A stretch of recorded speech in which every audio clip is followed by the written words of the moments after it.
Bonjour, nous vous présentons notre projet qui porte sur la cartographie interactive de l'accessibilité au transport urbain à Sherbrooke. Les membres du groupe sont composés de Toudacita Evra Konkoro, moi-même, de Abdul Rahim Yanogo, et le chargé de course, c'est Monsieur Voirin. Pour débuter, nous allons vous montrer la structure de notre projet. Donc, ici, nous avons euh, notre dossier projet GMQ 710 qui est constitué de data dans lequel il y a toutes les données qui ont été utiles pour le projet. Il y a projet.db, la base de données, permettant d'interroger toutes les requêtes, permettant d'interroger toutes les données nécessaires à l'exécution de cette carte interactive. Nous avons statique également et template dans lequel nous avons notre index.html. Donc ici, pour que la base de données soit effective et pour qu'elle marche pour le projet, il faudra bien sûr relier la base de données à votre pgadmin 4. Donc, dans pgadmin 4, il faudra créer une base de données. Donc, projet barre en bas, DB, dans lequel on restaure, dans lequel il faut restaurer et appeler la base de données que nous avons effectivement aussi nommée projet.database. Donc, après avoir fait cela, donc ici, euh, nous avons app.py, nous avons dans template index.html. Donc, dans app.py, ici, nous appelons la base de données avec PostgreSQL, Postgres GMQ 710 localhost et 5432, donc pour le port et la base de données projet DB.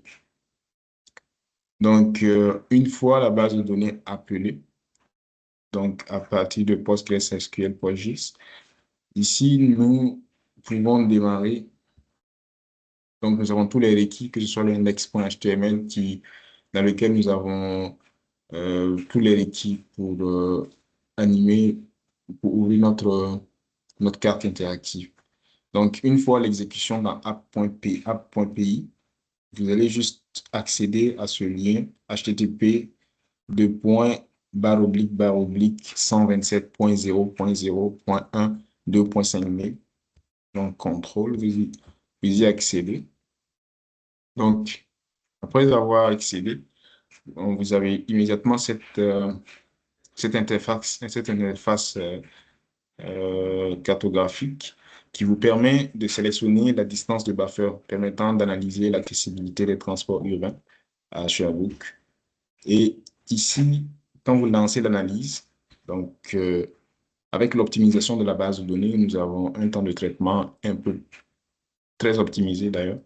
Donc, ça nous donne, nous pouvons activer la couche adresse non desservie qui nous montre toutes les adresses qui n'ont pas été desservies, du moins toutes les adresses qui ne sont pas desservies par les arrêts et puis les lignes de bus. Donc, on a Heatmap qui montre les zones de chaleur. On va essayer de décocher cela. Qui peut permettre en fait de prendre des décisions en matière d'extension de zone ou des décisions en matière d'implantation de nouveaux réseaux ou de nouveaux arrêts.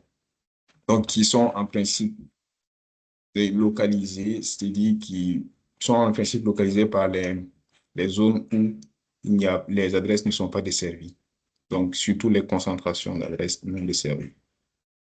Donc, en bas ici, nous avons statistiques, nous avons le nombre d'arrêts, les adresses totales, peu importe la distance de buffer que vous avez sélectionnée, vous avez toutes ces statistiques-là.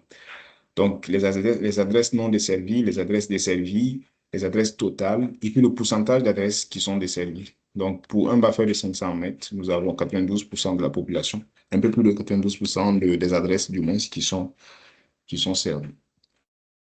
Donc, ça, c'est un peu la présentation de façon globale du projet. Merci pour votre attention.